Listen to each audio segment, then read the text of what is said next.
ஆண்டவர் ரொம்ப நல்லவர். இன்றைக்கும் உங்களை தெரிந்தெடுத்திருக்கிறார். இந்த நாளை உங்களுக்காக குறித்திருக்கிறார். அவருடைய ஆசீர்வாதங்களை பார்ப்பதற்கு சிறந்த நாளாக இன்றைக்கும் உங்களுக்கு ஒரு ஆச்சரியமான, அதிசயமான, அற்புதமான நாளாய் ஆண்டவர் கொடுத்திருக்கிறார். 1 யோவான் 5ஆம் அதிகாரம் 4-5 வசனங்கள் எப்படி இருக்கு? தேவனால் பிறப்பதெல்லாம் உலகத்தை ஜெயிக்கும், நம்முடைய விசுவாசமே உலகத்தை ஜெயிக்கிற ஜெயம். இயேசுவானவர் தேவனுடைய குமாரன் என்று விசுவாசிக்கிறவனே அன்றி உலகத்தை ஜெயிக்கிறவன் யார்? நேற்றுக்கு என்ன பார்த்தோம்னா, புதிய பிறப்பை நாம் பார்த்தோம். புதிய மனிதனை எப்படி தரித்துக் கொள்வது அப்படின்றத பார்த்தோம். இந்த வசனத்தில் என்ன சொல்லப்பட்டிருக்குன்னா, தேவனால் பிறப்பதெல்லாம் உலகத்தை ஜெயிக்கும் அப்படின்னு சொல்லப்பட்டிருக்கு.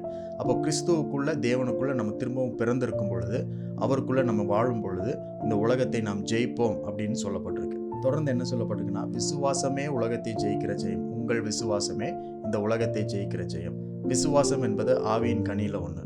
அந்த விசுவாசம் உங்களுக்குள்ள எப்படி வரும் அப்படின்னா, நீங்கள் புதிதாக பிறந்திருக்கும் பொழுது, தேவனுடைய வார்த்தையினால் ஒவ்வொரு நாளும் நீங்கள் பிறக்கும் பொழுது உங்களுக்குள்ள விசுவாசம் புதிதாக பிறந்து கொண்டே இருக்கும். அந்த விசுவாசம் வளர்ந்து கொண்டே இருக்கும். அந்த விசுவாசம் தான் உலகத்தையே ஜெயிக்கும். உங்களுக்கு முன்பதாக இருக்கிற உலகம், உங்களுடைய வாழ்க்கை, உங்களை சுற்றி இயங்கிக் கொண்டிருக்கிற உலகத்தினுடைய காரியங்கள் எல்லாவற்றையும் நீங்கள் ஜெயிப்பீர்கள்.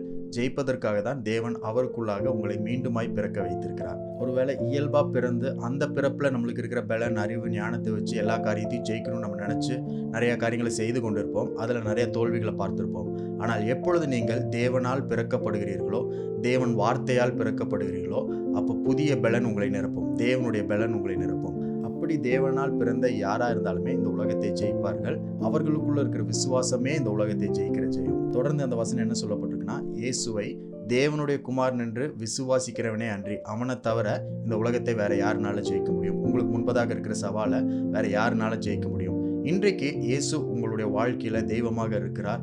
அவர் தான் என்னை ரட்சித்திருக்கிறார். அவர் தான் தேவனுடைய குமாரன் அப்படின்னு நீங்க விசுவாசித்து கொண்டு இருக்கிற உங்களுக்கு தான் சொல்கிறார், உங்களை தவிர உலகத்தை ஜெயிப்பதற்கு யாருனாலே முடியாது. அதனால எந்த சூழ்நிலையாக, எந்த பிரச்சனையாக உங்களுக்கு முன்பதாக இருந்தாலுமே எல்லாவற்றையும் ஜெயிப்பீர்கள். ஜெயிக்க பிறந்தவர்கள், முற்றிலும் ஜெயம் கொள்ளுகிறவர்கள் நீங்கள் அப்படின்றத ஆண்டவர் இன்றைக்கு உங்களுக்கு ஞாபகப்படுத்துகிறார். அப்ப இந்த ஜெயம் என்பது என்ன அப்படின்னா, ஒவ்வொரு நாளும் வசனத்தை படித்து புதிதாக பிறந்து புதிய குணாதிசயங்களை நீங்கள் ப்ராக்டிஸ் பண்ணும்பொழுது, வாழ்க்கையில் அப்பியாசிக்கும் பொழுது, வாழ்க்கையில் அப்ளை பண்ணும் பொழுது அதுதான் உங்களுடைய ஜெயமாக இருக்கிறது. அப்படி ஒவ்வொரு நாள் நம்ம ப்ராக்டிஸ் பண்ணும்பொழுது நமக்கு வேணுங்கிற எல்லா ஜெயமும், ஆசீர்வாதமும், வெற்றியும் தானாக நம்மை தேடி வரும். நம்ம செய்ய வேண்டியது ஒன்றே ஒன்று தான், தேவனுக்குள்ளாக ஒவ்வொரு நாளும் பிறந்து அவருடைய குணாதிசயங்களை நாம் தரித்து கொண்டு அதை வெளிப்படுத்தி கொண்டே இருக்கும் பொழுது, நம்மளுக்குள்ள இருக்கிற விசுவாசத்தை வெளிப்படுத்தி கொண்டே இருக்கும் பொழுது அதுதான் உலகத்தை ஜெயிக்கிற ஜெயமாக இருக்கிறது.